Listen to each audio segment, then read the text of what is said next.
আজকে আমরা নিয়ে এসেছি দুটো কাঁঠালের বিচি। এই একটা কাঁঠালের বিচিকে আমরা মাটির নিচে লাগাবো এবং একটাকে বালির নিচে লাগাবো। তো দেখবো যে কোন গাছটা তাড়াতাড়ি বের হয়। আমরা জানি যে মাটির নিচে লাগালে নিশ্চিত গাছ বের হবে, কিন্তু বালির নিচে যেটাকে লাগাবো ওটাকে থেকে গাছ বের হবে কি হবে না সেটাও আমরা আজকে চেক করবো, দেখবো কোন গাছটা আগে বের হয়। তো দেখতে পাচ্ছেন যে আমরা একটাতে বালি নিয়ে আসছি এবং অন্যটিতে নিয়ে আসছি মাটি।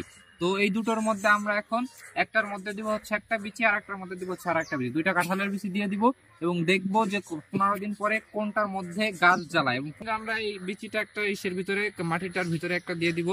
তো মাটিটার ভিতরে দিয়ে আমরা এখন সুন্দর করে মাটি দিয়ে দিব এবং এটার ভিতরে পানি দিব আমরা 15 দিন, দেখবো যে কোনটার ভিতরে গাছ জ্বালায়। এবং অন্যটার ভিতরে দেখতে পাচ্ছেন যে বালিটার ভিতরে একটা দিয়ে দিলাম।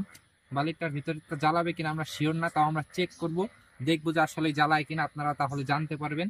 তো আপনারা 15 দিন পরে চ্যানেলটা আমাদের সাবস্ক্রাইব করে আমাদের সাথে দেখবেন, যাতে 15 দিন পরে আপনাদেরকে আমরা ভিডিওটা দেখাইতে পারি যে কোনটার ভিতরে গাছ জ্বালাইছে এবং কোনটার ভিতরে জ্বালায় নাই।